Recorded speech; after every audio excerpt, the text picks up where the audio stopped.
The new chairman of the BBC Trust, Rona Fairhead, has been in her post for a matter of weeks and has a few months to go before negotiations begin in June on her central task, the BBC's next 10-year Royal Charter and the future of the licence fee.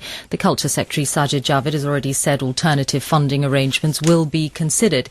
If the licence fee model is replaced, it will be the biggest shake-up since the BBC was founded in 1922. Well, Rona Fairhead is here now for her first broadcast interview since taking up her role. Good morning. Good morning. One more immediate item in your in-tray than licence fee and charter renewal involves coverage of the police raid on Cliff Richard's home, because the Home Affairs Select Committee's report into that has just been released. The issue, of course, being the presence of cameras at the house at the time of the raid. Now, the report has largely blamed the police, but Sir Cliff's solicitor has said that the BBC broadcast was premature and disproportionate and caused immeasurable harm to his client. What would you say to that?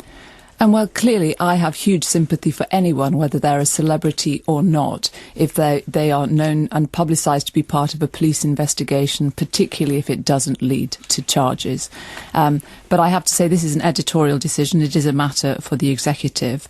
And the Home Affairs Select Committee did say formally that the BBC was entirely appropriate in covering, in making this report. So you don't regret the cameras being there at the time of the raid? I think it's an editorial decision. I think there is a very clear constitutional process. Sir Cliff, as anybody, has the right to complain.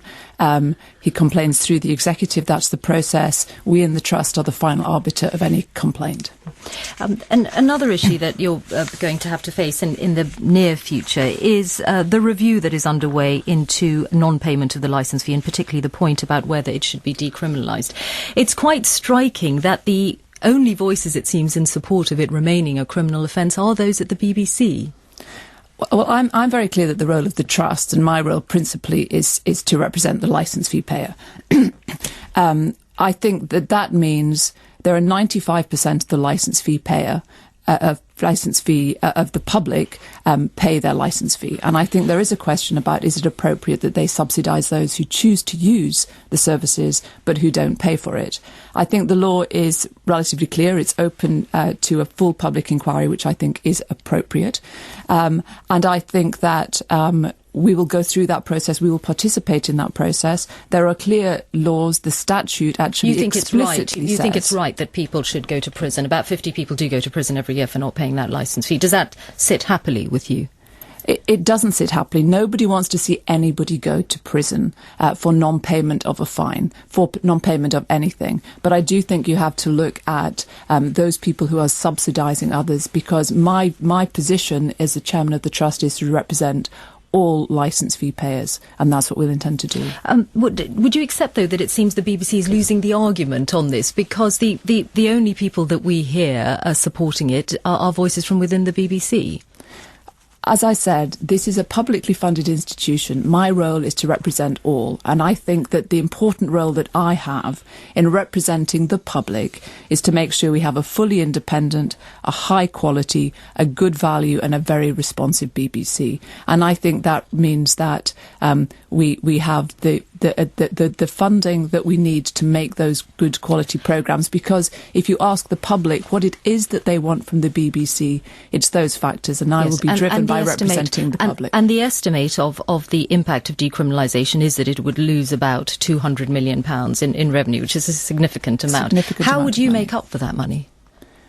I think that what we have to do is to look. It's part of a decriminalisation review.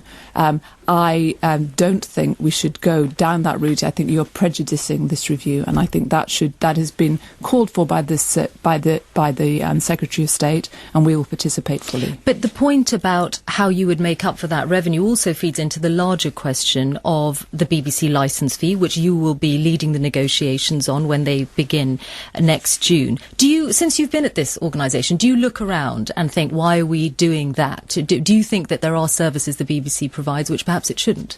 Well, clearly one of the roles that I have, and I think the Trust has, is to make sure it's good value for money. Is the money that the public gives spent wisely? The general sense is that there is good value for money. What drives that the most is, are there good quality programmes? But fundamentally important is it is the BBC run well? That's one of the other factors.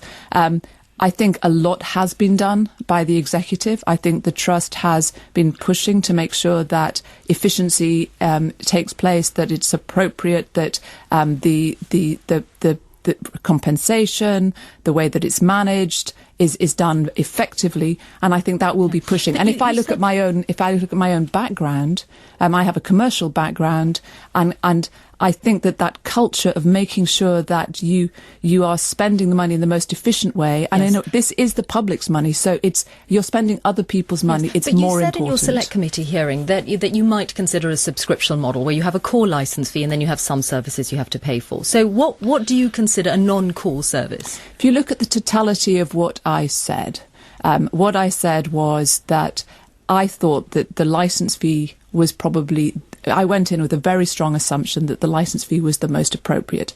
The licence fee is the most appropriate because I think it gives that independence and impartiality, it gives that editorial freedom, and it gives that ability to be creative. Yes, but you left open, didn't you, the idea of a different kind of model, and therefore I'm wondering, what is a non-core service? BBC 3, BBC 4, just to throw out two possibilities, are those channels which you regard as a core service? I am here for the public. We will consult with the public. The Charter Review is a fantastic opportunity for us to go out to the public and say, what is it that you want from the BBC? And what informs me, because I am here as the voice. Clearly I have to, the Trust has a role of governing. Clearly the role of the Trust is also to regulate, but primarily it's to represent the public. We will look at what they want, and that is what we will feed into the Charter Review. Rona Fairhead, thank you very much. Thank you.